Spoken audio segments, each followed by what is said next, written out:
Hello, and welcome to another edition of Interviewing the Legends, brought to you by the Publicity Works Agency, devoted to promoting musicians and authors worldwide.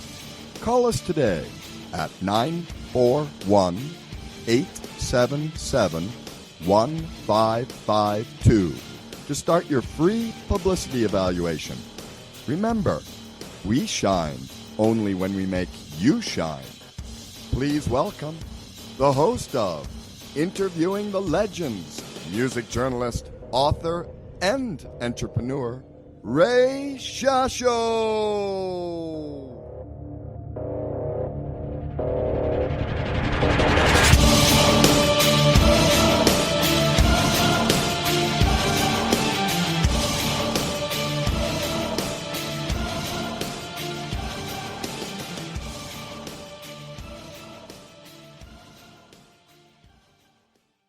Hello once again, everyone. I'm your host, Ray Shasho. Welcome to another edition of Interviewing the Legends on BBS Radio. Brought to you by the Publicity Works Agency. Call us today at 941-877-1552 or email us at publicityworksagency.com. Remember, we shine only when we make you shine. And by the Rockstar Chronicles Series 1, that's my new book, featuring over 45 intimate conversations with the greatest music legends the world will ever know. Available now at bookbaby.com and amazon.com. This year marks the 50th anniversary release of the iconic song American Pie. In celebration of this legendary song, Home Free and Don McLean teamed up for a special collaboration which was released on Friday, January 29th. An official music video is also out. The day the music died, the day Buddy Holly, Ritchie Valens, and J.P. Richardson died tragically in an Iowa plane crash 62 years ago. We're excited to use this release and this platform to continue to draw awareness to the National Independent Venue Association work in raising money for emergency grants for independent music venues and promoters so that 2021 does not become the year the stages die too.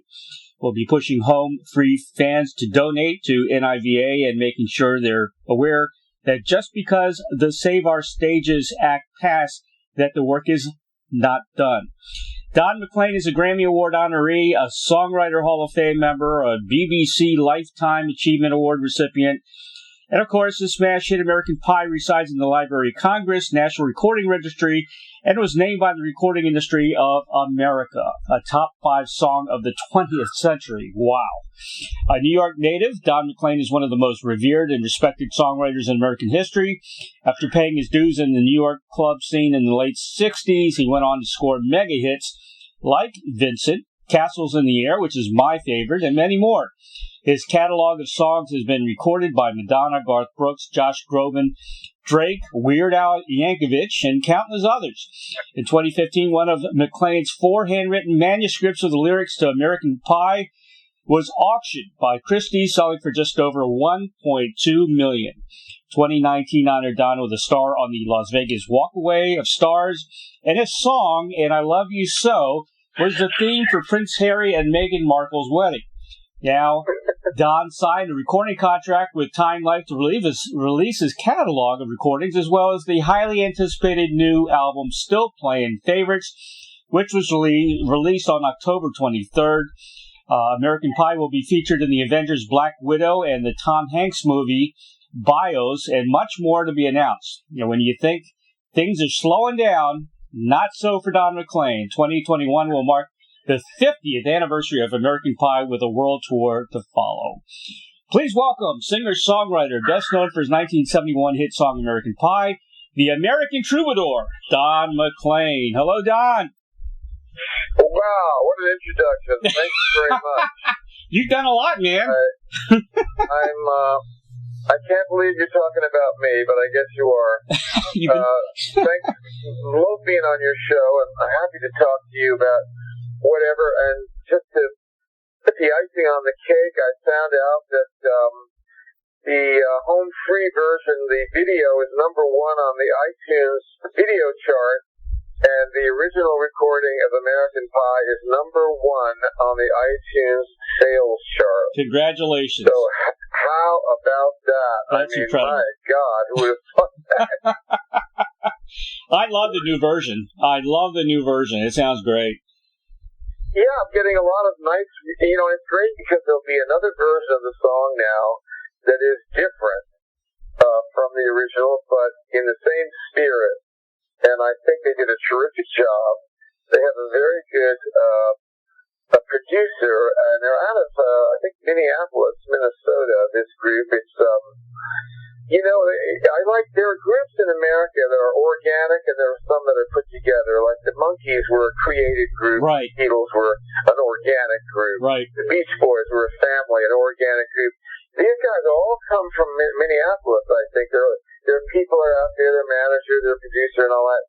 So they've just gotten this together on their own, and there's been a number of other members of the group through the years, and they've built themselves up to the point where I think that this recording is going to do them a lot of good. I think it's going to bring more fans to them, and they do shows and everything, and it'll be a nice addition to the show.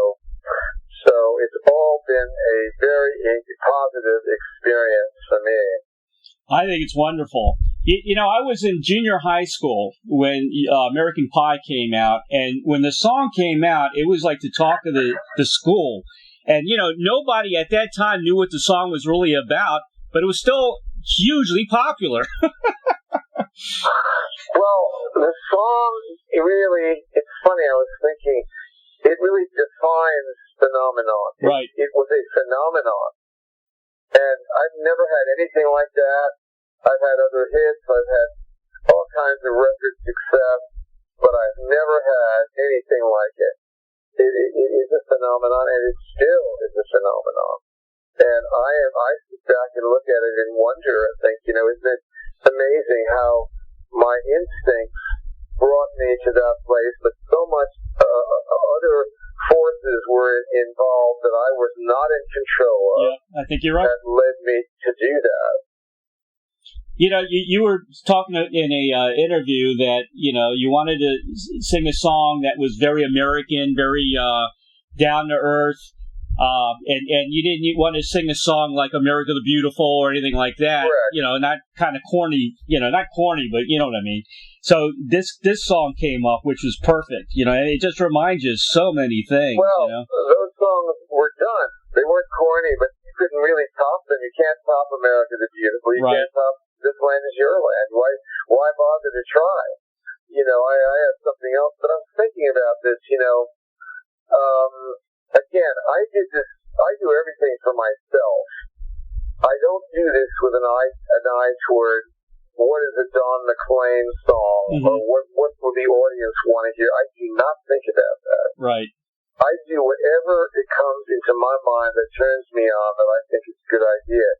So I'll get just as excited over Wonderful Baby or Dreidel or a song like Vincent as I would about American Pie. But the funny thing was that it was something else within it, because I had the memory of Buddy's tragedy in my mind all the time for years. It was one of my pursuits. I pursue lots of things at the same time, and I was always interested in finding out what I could about Buddy Holly, because there was very little that you could find out. Right. And I would go, I would hear something, and I would follow up. So I would be around. I learned, for example, that Henry, who ran Manny's Music Store, was Buddy Holly's best man when he got married in New York. And I knew Henry. So there was somebody that I would talk to and ask about Buddy, you see. And then I knew that, that the Everly Brothers were close to Buddy. Yep. And I got a chance to talk to Phil Everly about Buddy in 1969 at the Newport Folk Festival, and I asked him about Buddy, and he paused, and he said, well, he took the plane because he needed to do his laundry. Really? And all of a sudden, I had a human being in my mind now, not the guy on the front of the Buddy Holly story with the glasses and the notes on the back. I could find out about anybody with the notes on the back of the record. Mm-hmm.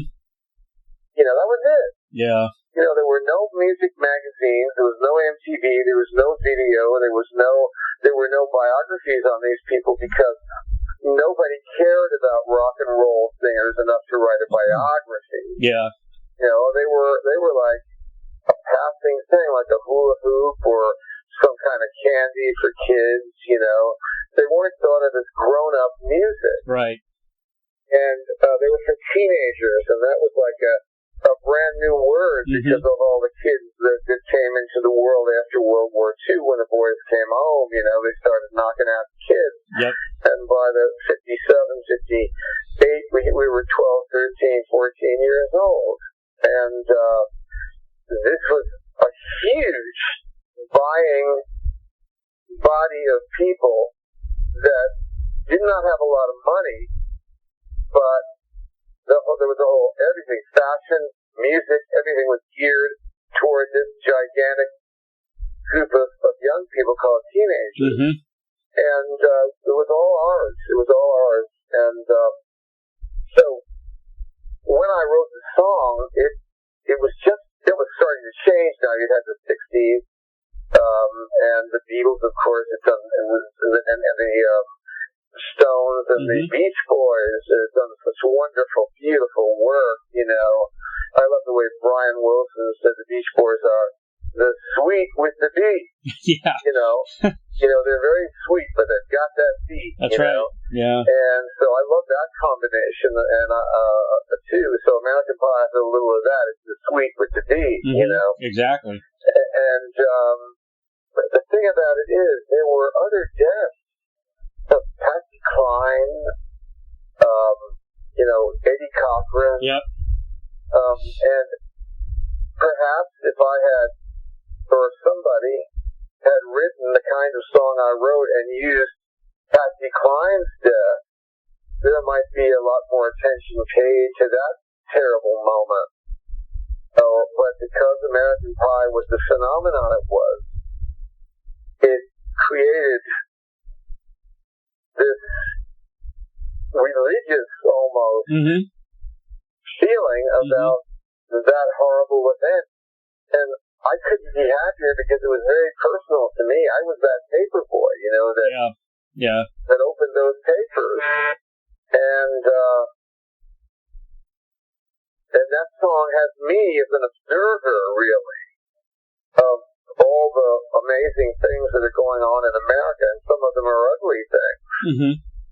You know, conflict.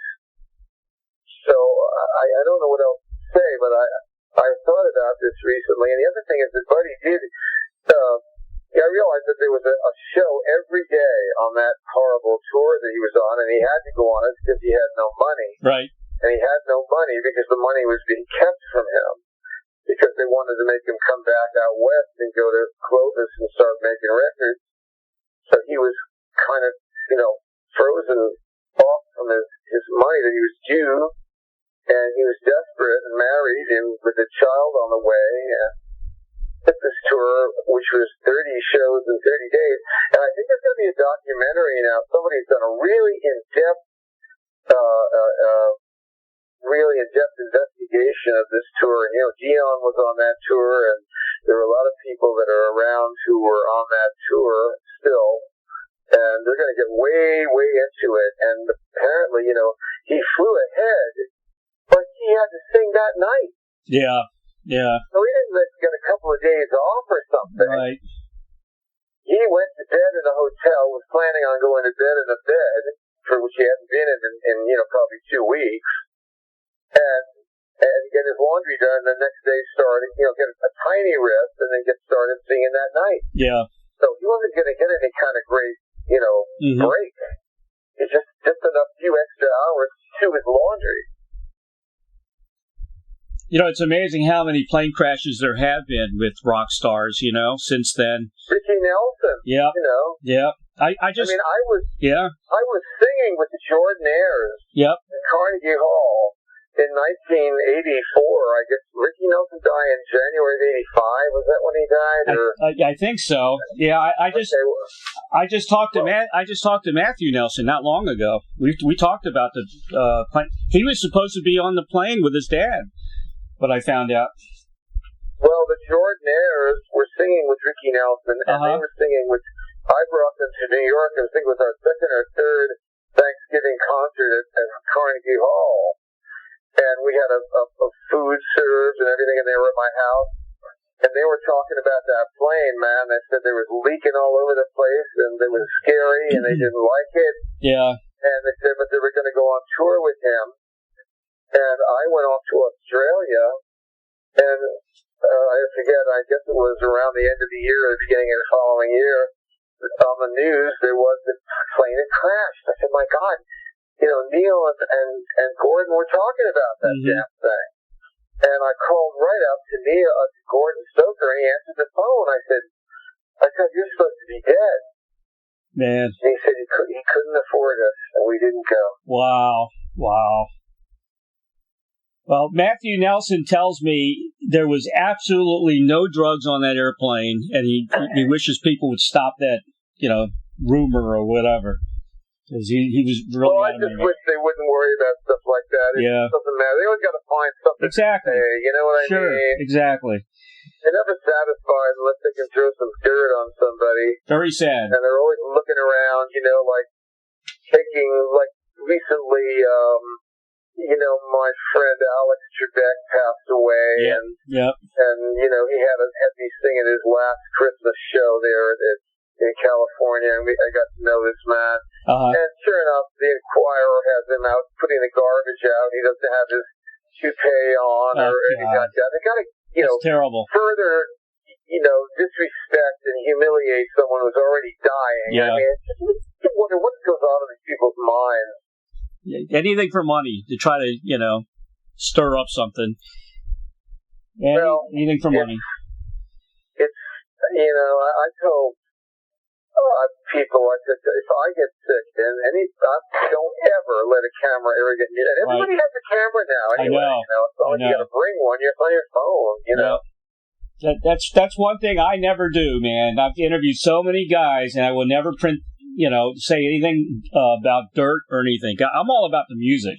I love the music so much. I'm about promoting and saying all the positive things about an artist. Well, there's no point in being negative in life.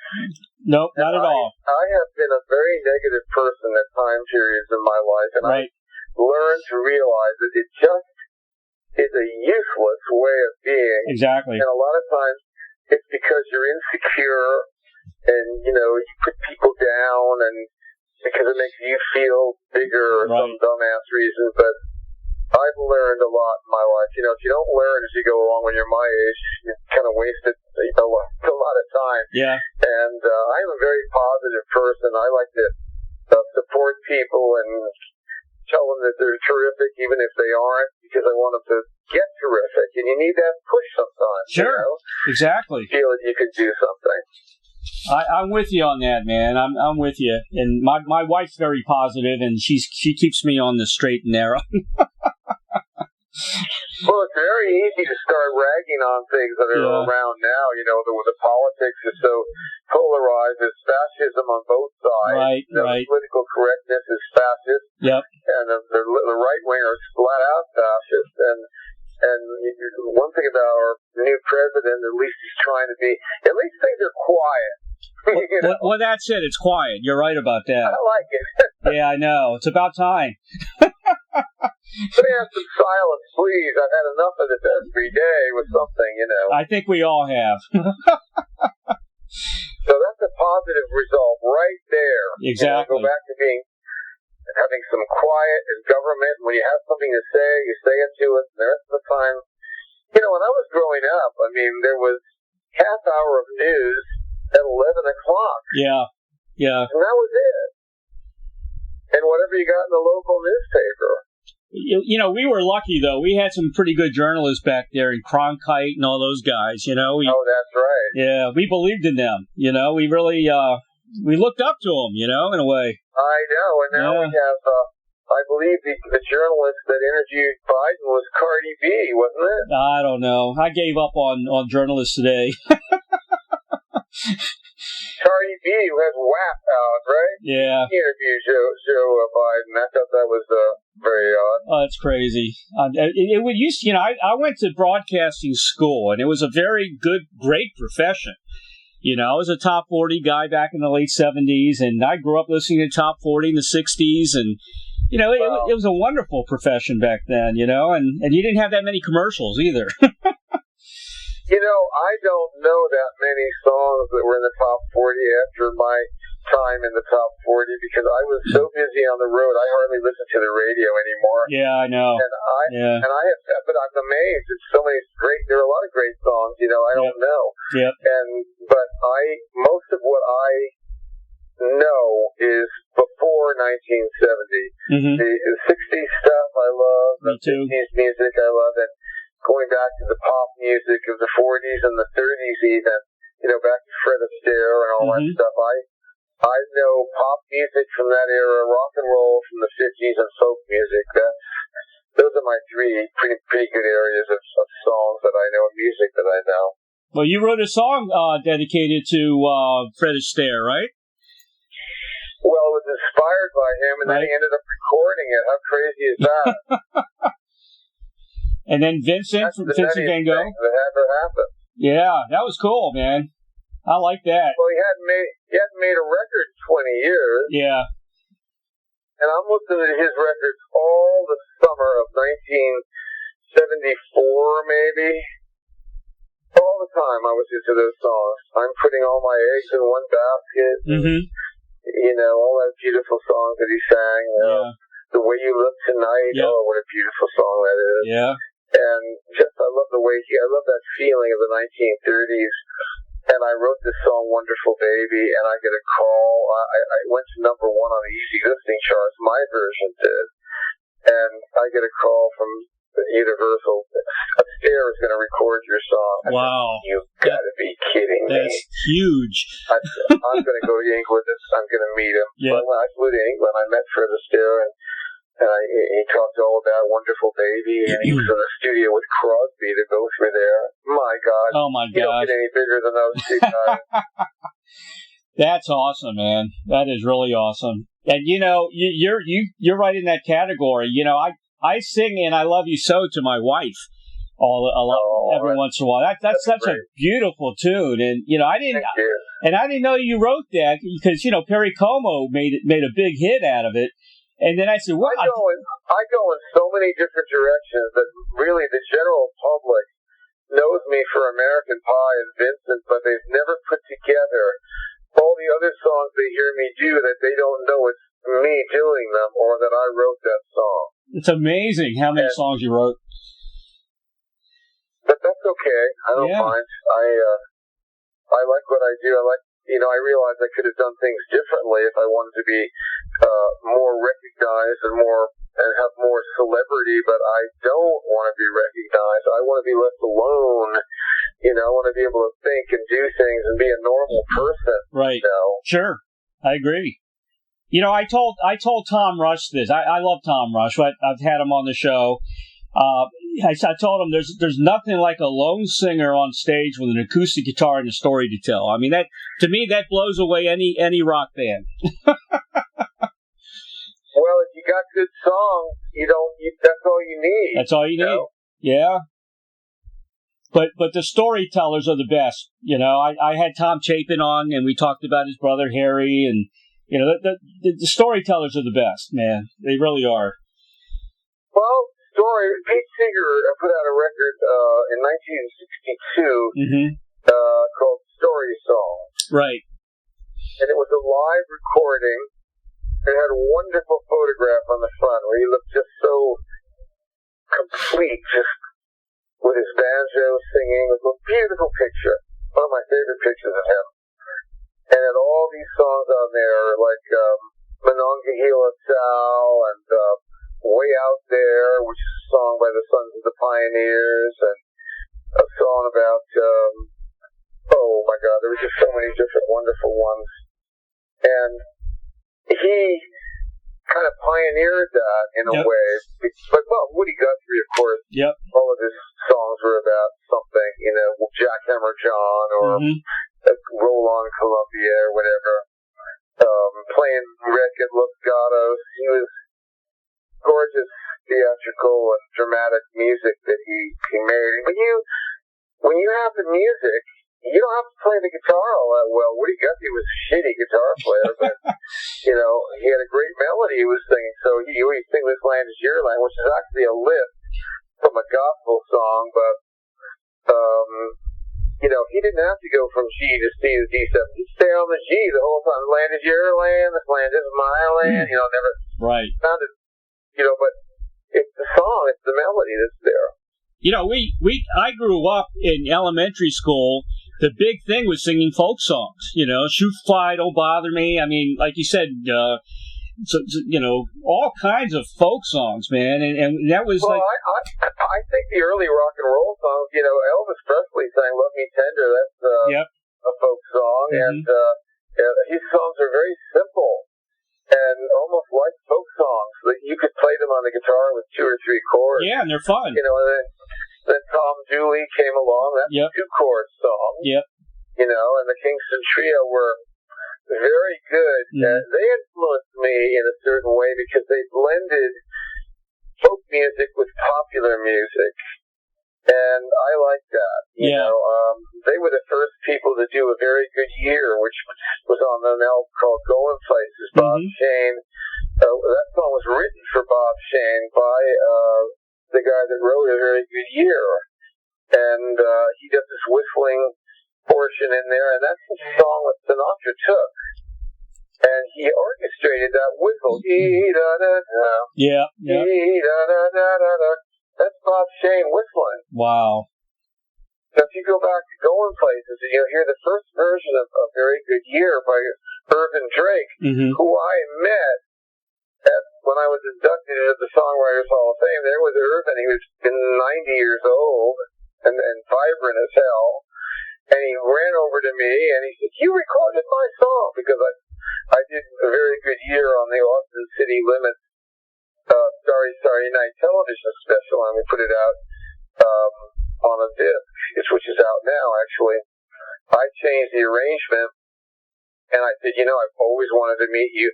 I saw that name, Irvin Drake, and I thought, that's a great name. I wonder what that guy looks like, and there he was. I got to meet him. That's my favorite tune by Sinatra. It's such a beautiful song, Well, it's a Kingston Trio song. It was written for Bob Shane by Irvin Drake. Well, I want to hear your version now. I'm going to go on YouTube and look for it. Yeah, listen to my version. I changed key. I go up and down each verse. And look at the one from Rearview Mirror.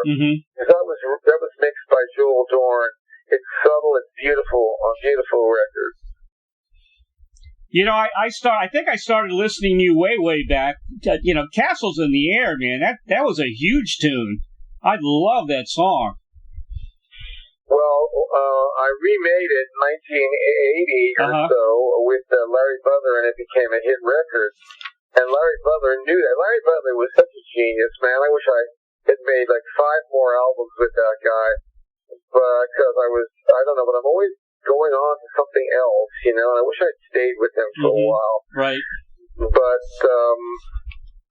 he said, "Please, can we just cut that?" Okay, pal, you want to do it, let's do it. And he did it. And he knew exactly what he was doing. He had a team in place all the time. And he just knew what to do. And the piano player on the session didn't know what to do. He'd say, "Move over, I'll get out and play it." He's a great piano player. And he did Empty Chairs with me, and that's also on the Rearview Mirror album. It was a track that I kept away from putting out for 30 years or 40 years, a long time. And Joel said, "Do you have any other?" I said, "Yeah, I have an Empty Chairs with Larry Butler playing piano." Right. And so that's on there. You should hear that. That's really nice. Larry was a terrific piano player. You know who I'm friends with? I'm friends with Marty Robbins' daughter. And I know you did you liked Marty Robbins. You did a Western album, right? I love Marty Robbins. Marty Robbins was one of the. See, I always gravitated toward the real singers in rock and roll, and they were Orbison, Elvis, Marty Robbins, and those were the three. Really, there were a few others, but I wanted to sing, like that, with a vibrato and a you see Elvis do Hurt, live. This is Elvis 77. He does a sort of a version of Hurt, Knock Your Socks Off. And he's half dead. I mean, he's slurring the words and walking around, doesn't know where he is. Yeah. But he could put it together, and he puts it together a few times in that show. Once when he does How Great Thou Art, and also when he does Hurt. And right there, you got the price of admission right there. You saw the best. You saw something there. Maybe he screwed up a lot, but that's what I've always noticed with performers. I go see somebody that I liked, and maybe they weren't feeling too well or whatever, and but by God, they were performers, and they would do something remarkable that night. It was unforgettable, and you go home feeling, well, he had a tough time, but man, he sure pulled that off, Oh yeah. Well, Janet, Marty's daughter, has got a great voice. She does a lot of ambient stuff, ambient music, and she's incredible. I really like her stuff. I mean, if you ever want me to hook you up with her, she's a cool lady. If you have anything she's done, you can certainly send it to the people in the Nashville, and they'll get it to me. Yep. She's I don't know. She you know what? She's not a big fan of country music. It's funny. She's more of she likes rock music the most, but her ambient stuff is great. It's really different. I don't even know what's happened to country music. I don't know what's happened to rock and roll. Yeah. I don't know nothing, anymore. Nothing makes any sense to me. True. There's a lot of stupid names for groups and a lot of stupid names for songs. Yeah. And nothing means anything as far as I can see. I know. At all. Yeah. And I'll just tell you flat out, nothing means anything, and it all sounds the same. It does. It does. Yeah. I haven't heard a decent melody, nope, a decent hook or a chorus in the last 30 years. I agree. This video came in. Yeah, I agree with you 100%, man. That's why the legends are still around, like you. Well, we got to show them how you do it. You know what I mean? You need to. That's right. I wanted to bring up, this is an interesting story, the legend of Andrew Mccrew. Well, you're the second person today who's asked me about that. I'll tell you about it. I was doing an album with Joel Dorn, and the other album that we did, Homeless Brother. Right. And I feel that was one of my masterpieces, that album. And he did too. He was the best producer. We did some wonderful things on there. There's even a version of Crying in the Chapel on that with me and the Persuasions. Oh, cool. And I used to take the Persuasions around on the road a lot in shows. We do, concerts together. And I have them open the show, and then I would do it, and I bring them back out, and we do, Good Night, Sweetheart, or Since I Don't Have You, and Crying, whatever. Big closing, So we did Crying in the Chapel. You'll hear it. But I wrote the song Homeless Brother, which is about hobos, and it was inspired by Jack Kerouac. And I saw an article as I was working on all these different songs. There was an article in the papers about 1974, Mummy Buried in Dallas. And it caught my eye. I thought, what a weird story. And it turns out that there was this mummified hobo that was discovered amongst the possessions of what had been a carnival show. Right. And a lady discovered this in this basement somewhere. I don't know exactly where she found it. A warehouse or whatever. And she was a nurse, and she looked over at this horrible specter of this tuxedoed mummy and said, that's a human being. Right. and with it, there were some flyers and things that gave an indication of the man's name, Andrew Mccrew. Right. I think it was Mccrew or Mccrew. Right.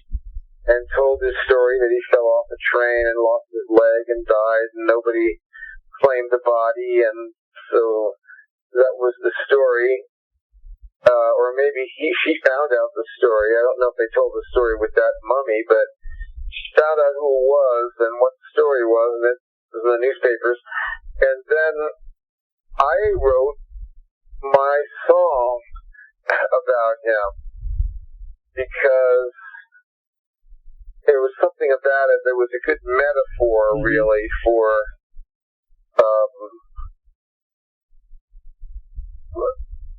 life or something. I forget, living life, I guess. Right. I forget. And it was also partly a political statement about America.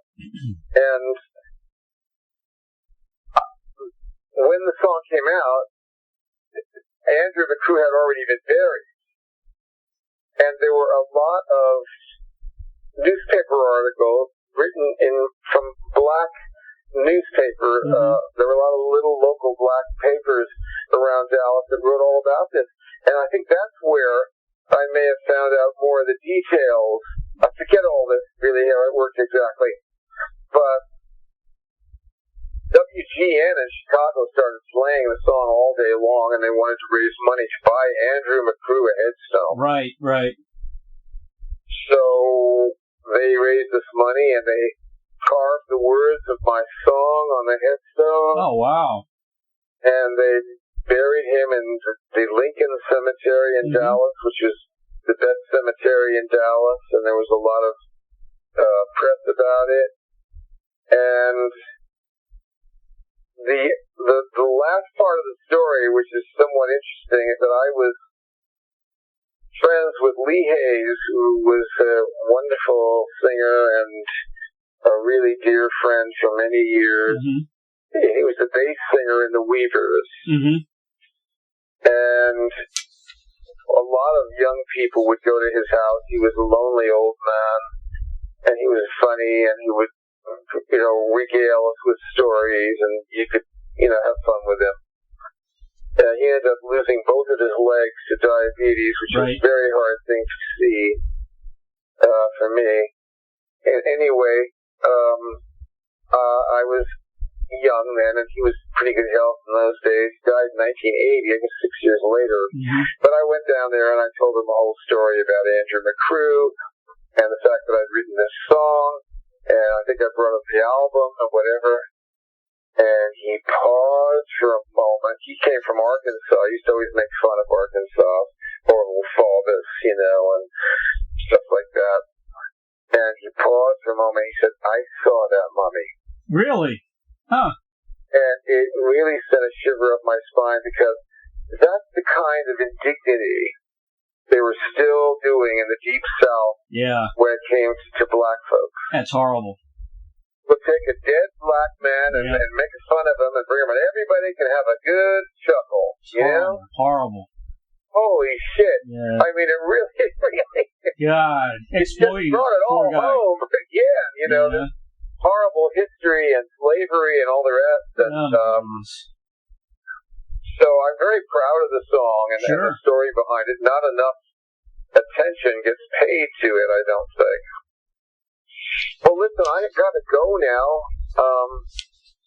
Don, I want to thank you, man, for being on the show today. I really appreciate it.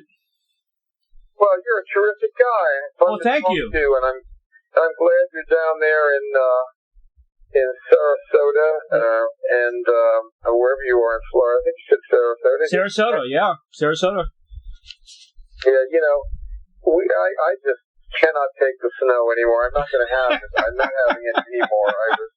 I used to ride my horses in the sleet and the snow and the woods and the rain. I was one rugged son of a gun, man. I'm telling you. And now I think I've got thin blood, and I'm just me too. Weak. The worst was cleaning your windshield when it was freezing out and you had ice on the windshield. Let me tell you. I have 175 acres in Maine, and I have a big mansion, really, that sits on a hill with a almost a mile-long driveway that goes down this hill and an S-shape down to the road. And I've had all kinds of snow in my life. Uh-huh.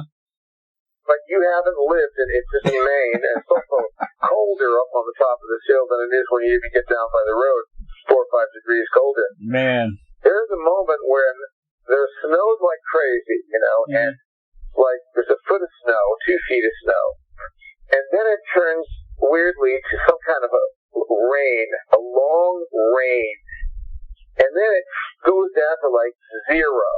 Yeah. And you cannot get the door open, the front door. You can't get out of the house. Yep. You can't walk down the driveway to get to the horses. You've got to walk on the side because it's solid ice up all over everything. Covered. It's crazy. 6 inches of this stuff. Yeah. And I've been through a lot of stuff like that. I mean, I loved every minute of it. I love nature. I love everything that nature has to offer. But I'm out in the West enjoying the desert and the cactus and fruit trees, and the birds sing differently, and they have little like Disney-like little songs. They're not like Maine birds. The Maine birds are like, tough old cow, like that. Down here, the love it. Little like Disney type birds, you see in Cinderella. So anyway, God bless you. Thanks for the call. You too, Don. I really appreciate it, and I hope you enjoyed it. I hope to see you on tour, and I'm sure you'll make it to Florida, and I'll see you then. I guarantee you I'll be there. All right, man. Take care. Bye-bye. Thank you. American Pie by Home Free and Don McLean is available now at Amazon.com. For more information about Don McLean, visit www.donmclean.com, his official website. He's also on Facebook, www.facebook.com/Don McLean. He's on Twitter, www.twitter.com/Don McLean online, and also on Instagram, www.instagram.com, the Don McLean. Very special thanks to Jody Best of Best Bet Promotions for arranging this interview with Don McLean, and of course the dynamic duo of Doug and Don Newsom of BBS Radio for making magic happen for each and every broadcast of Interviewing the Legends. And of course, if you have comments or suggestions for the show, you can always contact me at interviewingthelegends@gmail.com. Please subscribe to my YouTube channel, Interviewing the Legends with Ray Shasho, for the very latest interviews right into your inbox. And hey, guess what? It's real news, people. And don't forget to get a copy of my book. You'll love it. The hardcover is a collector's edition. The book is called The Rockstar Chronicles. It's Series 1. I hope to do at least 4 of them. It chronicles truths, confessions, and wisdom from the music legends that set us free. You can order yours today on hardcover or the ebook version, if you like, at bookbaby.com and amazon.com. It features over 45 intimate conversations with some of the greatest rock legends the world will ever know. Thank you so much for listening. We will see you next time. God bless and stay safe, everybody. Bye-bye now.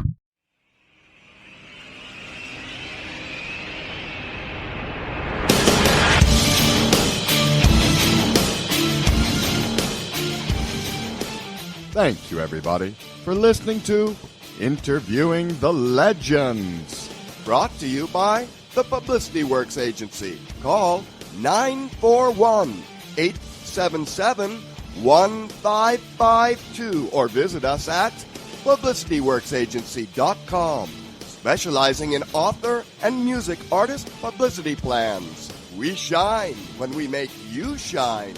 Tune in to Interviewing the Legends every Tuesday at 7 p.m. Pacific Time on BBS Radio, Station 1.